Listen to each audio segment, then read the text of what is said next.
I grew up going to the library with my mom, and I actually would go to the school library at lunch every day.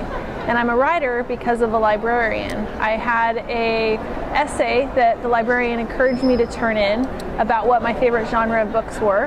And that essay won the essay contest for the school in 5th grade. And after that, I was always writing in the library. So I write in the library now, and I wrote in the library even when I was a kid. Started off writing Sweet Valley High fan fiction. Wrote quite a few Sweet Valley Highs. If they're looking to pick some more up, I have them. So I think just kind of through osmosis of having those books around me all the time, I think that's what really drew me to go there.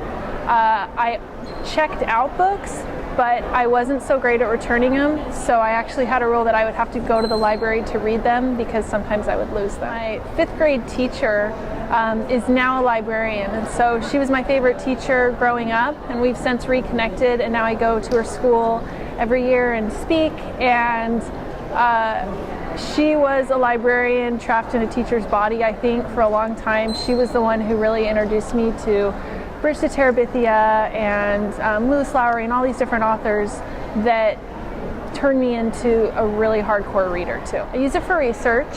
I go there quite a bit. I'm in Las Vegas, and so it's the Clark County Library System.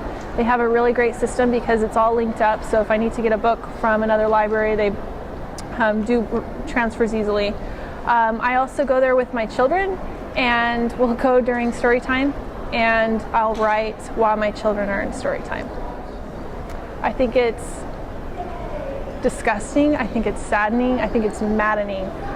Again, from Las Vegas, we're seeing more and more school libraries.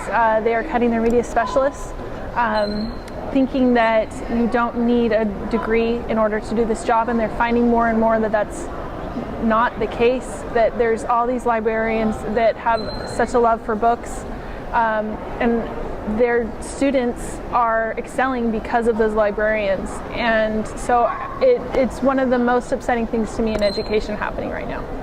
And that's both in schools and public libraries as well. I think when the libraries go, I think society goes right after that. I always encourage parents, especially, to read with their children and to be aware of what their children are reading. So I support parents that, are aware of that. However, I think every child has different reading needs, and I think challenging can get in the way of what one student needs going to be very different than what another student reads. So I don't believe in book banning. I don't believe in, challenging listen. I encourage it in the sense that it always seems when that happens, that book gets more attention, and I do encourage that. But definitely, I participate in banned books weeks as well. And also, it's been interesting to me because I am in a rather conservative community where I've seen that happen.